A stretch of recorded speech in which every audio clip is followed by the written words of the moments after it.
Hello once again, Niner Faithful, and welcome back to another episode of 49ers Playbook on the channel that's trying to answer the whys and hows of the game. This past Sunday, the 49ers, with a little help from the Arizona Cardinals, were able to clinch the #1 seed in the NFC heading into the playoffs. Led by a balanced offensive attack, a strong and efficient game from Brock Purdy, and a defensive unit that put pressure on the Commanders to consistently execute at a high level throughout the game, the 49ers were able to come away with a 17-point win. In the end, the 49ers were just too much for the Commanders to handle, and with a win by the Cardinals, it was a great day for 49ers fans. What also makes today a great day is that we're officially launching the Johnny Dell's Football Academy members website. The support of people like you has helped the channel grow and helps make videos like this possible. At jfa49.com, you can become a member, supporting review and scouting videos just like this. You'll also have access to the review videos ad-free and our members area where you can interact with all the members. With support starting at $2 a month as a digital tip jar to $15 a month with access to some exclusive upcoming content that will start being produced this week and into the bye week of the playoffs, it's the #1 way you can support the channel. And once we hit 50 members, we're going to raffle off the Handyman electric razor from Manscaped to one of our members. If you're a member of our Patreon, I'm sending out an exclusive offer for a free trial of the members website throughout the end of the month, so you get all the same access without having to support twice. Head over now to become a member. That's jfa49.com. You're watching Johnny Dell's Football Academy.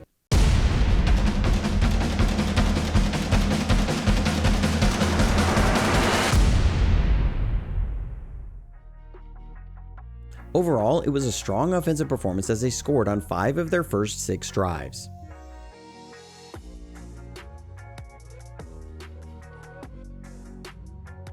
Ron Rivera and the Commanders tried to disguise their coverages a lot. Here, they're showing cover 9 pre-snap, which is a weak side safety cover 3. It's presenting as a balanced coverage, while also having a safety in the box to the run direction. We have McCaffrey split out wide and we're going to run a curl flat concept. Right at the snap, you'll see the defense swap into cover 3 with a strong side safety. So now they have 4 over 3 to that side. Purdy sees the swap of the safeties and works to the 2 receiver side. He reads the underneath defender with inside leverage and pulls the trigger to George Kittle. I know it seems like a short routine pass, but I wanted to show the downstream effects. It's only a 6-yard gain, but now on 2nd and 4 in 21 personnel with 2 backs and 1 tight end, run personnel on a typical run down, the Commanders are in a 2 high safety defense to protect the flat areas. Now you have numbers in the run game against a light box. We're running our wide zone, and with the light box, we're able to execute reach blocks and get Burford and Banks on the linebackers. And you can see the lane as it opens. It's a big chunk gain set up by the short passing game. Also, if George Kittle is able to get his block, this might even be a house call, and George knew it.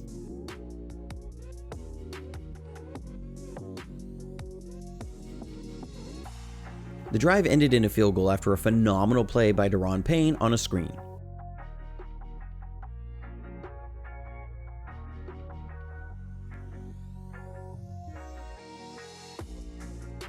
On the next drive, we really get things going with a big gain to Ayuk on 3rd down.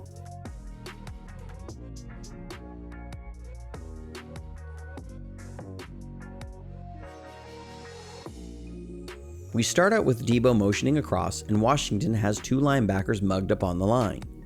They're showing a 2 deep zone blitz. We have Kittle on a basic route which would attack the middle of the field if you get a 2 deep defense. We then have a sail concept at the 3 receiver side, which has a clearing route, a deep out route, and a flat route for a 3-level vertical stretch. At the snap, you see they drop a safety down and are in a 3 deep fire zone blitz. From there, you have the deep 3rd corner sitting over Debo's go route, so Purdy reads the underneath defender, sees him sitting on Bell's route, and starts his windup just as Ayuk is breaking. This is why we don't screenshot quarterbacks. If you screenshot this play, Bell is the open guy, but that's not what the read tells you. This is what makes Brock Purdy so fun to watch. He's reading the defense so well and has been all year, even against the Ravens. There was a poor read on the first pick, but the next 3 weren't bad reads. He drops a nice ball into Ayuk for a 17-yard gain on 3rd and 9. Also, this is why you see McCaffrey in the game so much. He's fantastic in pass protection.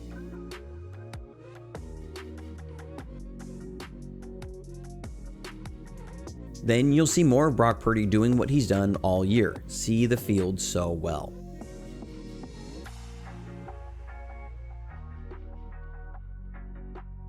So we have two different concepts here. To the 3 receiver side, we have a play Kyle calls smack wide gator. Juice is split wide, and he has a curl route. Ronnie Bell on a seam route, and Kittle on a choice. With a corner on Juice, it reveals zone coverage. With 2 high safeties, this looks like cover 2 zone, possibly cover 6. Generally, that's the side you'll work if you get cover 1 man or Tampa zone. On the other side, we have a Chevy concept, which is a quick out paired with a post route, and works against many single high zones. At the snap, you'll see Washington drop a safety and they have a slot blitz in a 3 deep fire zone. You'll see Brock Purdy recognize the safety rotation, work to the Chevy concept where he reads the underneath defender take McCaffrey and hit Debo on the post route. As we've seen all year with Purdy, he's just starting his windup and Debo hasn't come out of his break. The way he sees the field, throws it on time with anticipation before guys clear his vision, but throws into the open holes with impeccable timing is just awesome. I'm not saying that other guys don't make this play or that even many quarterbacks wouldn't make this throw. The thing with Purdy is that play is executed to perfection. The timing, the read, the footwork. Then Debo gets in for a score.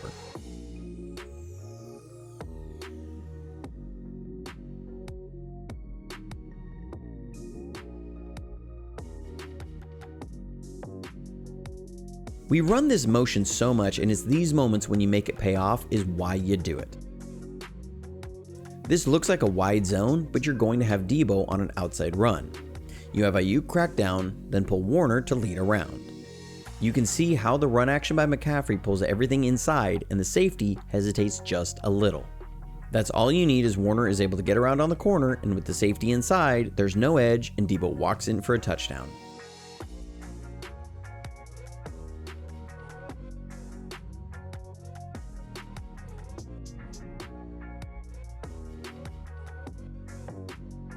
The Commanders were able to tie it up after a field goal drive and then a couple huge plays from McLaurin, which is why he's regarded as highly as he is. But before the half, we're able to put together another scoring drive that we get started with a couple chunk gains throwing the ball. We have another sail concept dialed up. This time, the Commanders are in cover 4. Purdy reads the curl flat player take McCaffrey and knows he's got Kittle, and that's just as you draw it up.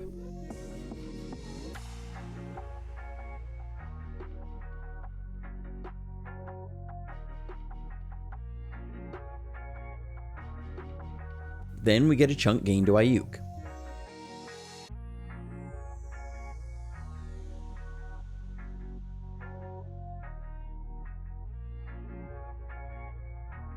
Washington is showing cover 3 pre-snap with a strong side safety. We're running what Kyle calls a Hooters concept. You have 2 deep in routes paired with a couple underneath routes. Usually it's a choice out China, which is what Debo runs, but because of the timing, McCaffrey's going to run a choice route. It works well against cover 3 as you'll put both hook curl players in a vertical stretch. The quarterback will pick which side to work based upon where the middle safety shades to. With the deep safety looking to be weak side shaded, pre-snap, you'd want to work the 3 receiver side. But at the snap, you'll see the Commanders have shifted to a weak side safety fire zone. With the middle safety now shaded to the 3 receiver side, Purdy will work the 2 side. Sees the hook player ready to drive on Debo, and will hit Ayuk. Again, look at how Purdy sees the field. He sees the voids based off the reads, not when his guys flash open. In a blink, the 49ers move the ball 40 yards in 2 plays.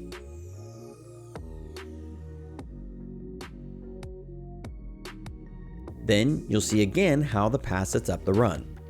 Notice the Commanders are now in 2 high safeties. It's a wide zone again. Again, with no safety in the box, they're able to easily get Feliciano, Brendel, and Juszczyk on the linebackers.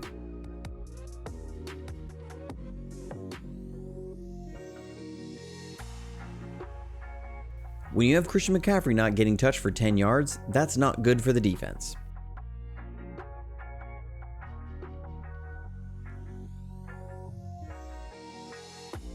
The drive ends in a field goal after another stellar play from Daron Payne when he beats Brendel for a tackle for loss.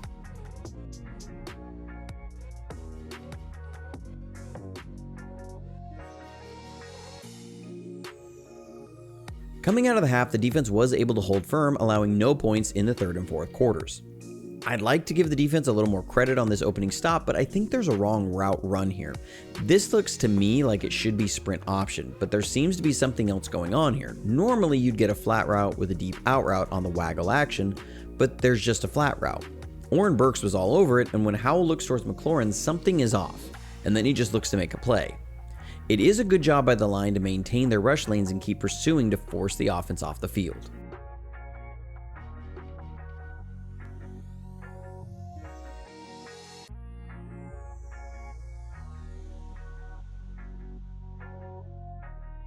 On the 49ers' first drive of the second half, it was great to see Elijah Mitchell getting some good production. Before this play, Purdy was able to hit McCaffrey on a check down that went for 10 yards. Now again, you'll see the Commanders are in a too high defense. Against a light box, we get a good gain on the ground.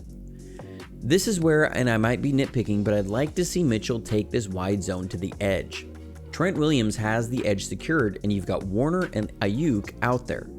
I understand why he cut it back, but he moved off the end man a little too quick. The aiming point on these runs is the inside foot of the tight end and work outside in. But even then, against a light box, they still have lanes, and he cuts it up, breaks an arm tackle, and gains over 10 yards on the play.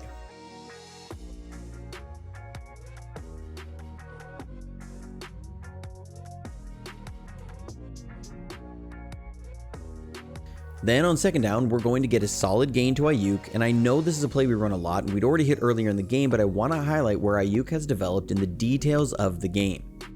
So we're running an Ohio concept. Kyle calls this Tony, where you have a protection release fade outside, paired with a Tony route or a 6-yard out route that will sit down between the zones or run a waivers man. The Commanders are in Tampa 2 zone, and this is a really common concept teams run against 2 zone as it puts the outside corner in a vertical stretch. But here's where I love how Ayuk runs this route. He's on the boundary side of the field, so notice where the hook player is aligned. He's closer to the numbers than the hash. Notice the field side, where the same player is aligned nearly to the hash. So on his release, Ayuk stems inside, which pushes the hook player inside, creating space for his Tony route. So when Ayuk catches it, he's got a crease between the defenders to turn upfield and gain a few extra yards. I know it seems small, but these little things add up. It's the details that gain those extra 2-3 yards, stress the defense more, keep the offense moving, and it makes the offense more efficient every drop back. Then, after a face mask penalty and 5 more runs, the team is set up at goal to go, and Mitchell scores his first rushing touchdown of the season. This is a wide zone, and the blocking is textbook. Trent does a great job of sealing off Allen backside, and Mitchell reads it well for an easy touchdown.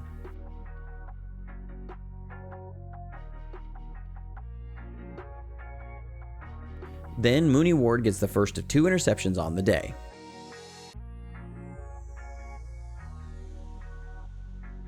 So we're showing like we're going to bring a 5-man pressure with Gibson as a deep safety in man coverage.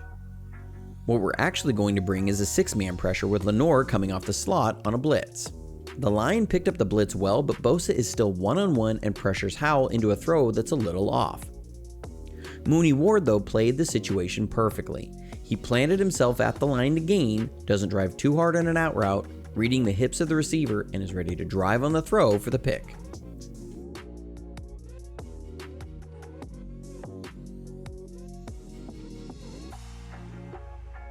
Back on offense, we get another chunk gain on the ground with Mitchell. It's a wide zone again, and notice 2 high safeties. You see the effect of Brock Purdy's efficiency and effectiveness in the passing game.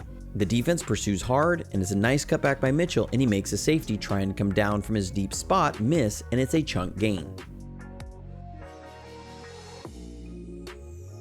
Then there's just these plays that Purdy makes to keep the offense moving when the defense wins. We're expecting zone coverage as Washington had been so zone heavy this game, but they came with man, and we don't have a good man beater on this play.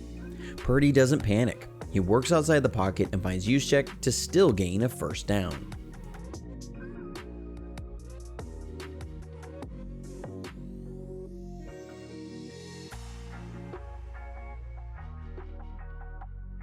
Then we're going to see what I thought was Purdy's best throw of the day.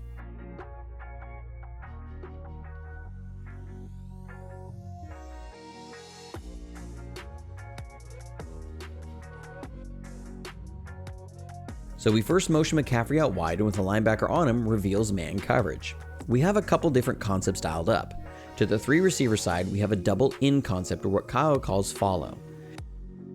This can work well against zone, as you'll get a horizontal stretch on a defender. It can also work against cover 2 man, as you'll have 2 in-breaking routes to where cover 2 is weak. To the 2 receiver side, we have Hoss, or what I had talked about earlier, Kyle calls smack. Hoss is an acronym for hitches outside seam, so it's a hitch route paired with a seam fade. For Purdy, he knows it's man, so he'll work aside based upon the play of the safeties.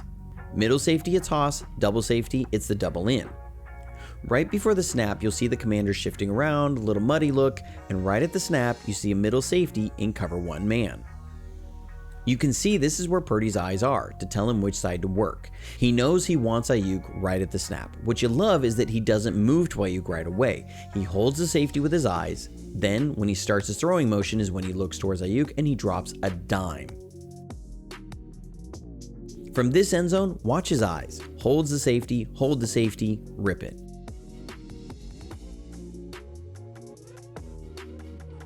From the other end zone, watch the ball placement on this throw. That's as good of a throw as you're going to see in the NFL, period. He then follows that up with a big off-schedule play to Ayuk for the touchdown.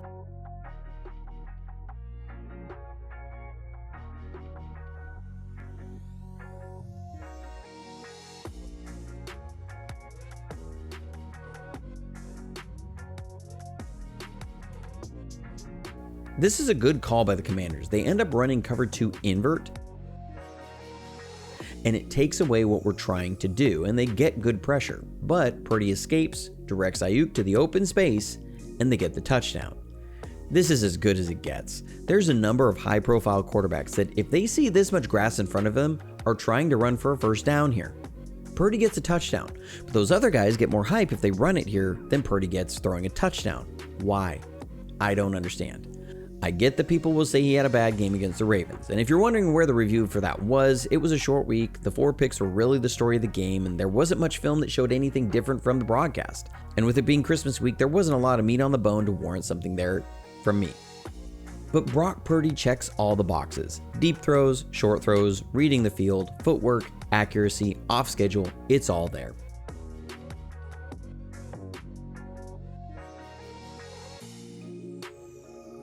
Then Diamador Lenore gets a pick to seal the game. This is where the disguise of the defense forcing Hal to work post-snap helps get the pick. We're showing 2 zone pre-snap, and the Commanders are running a curls concept. It's just 3 curl routes that creates a horizontal stretch. Howell is expecting the middle of the field to be open. At the snap, we drop into cover 3 buzz. Howell, though, is locked in on the curl route over the middle and nearly throws a pick to Warner, but pulls it down at the last second and tries to get it to the next curl and throws a pick, because that gave Lenore time to drive on the throw and pick it off. Overall, it was a great team against a team that they should have beaten. The team was able to execute their game plan and win, which, along with the Eagles' loss, secured home field advantage throughout the playoffs and a first-round bye. It comes at just the right time, as McCaffrey will now get 2 weeks to rest his calf strain, along with a few other key players to allow the team to be at full health, having to then win 2 home games to get to the Super Bowl. It was as good of a day for 49ers fans as it gets. So, until next time, stay safe, stay healthy, and go Niners.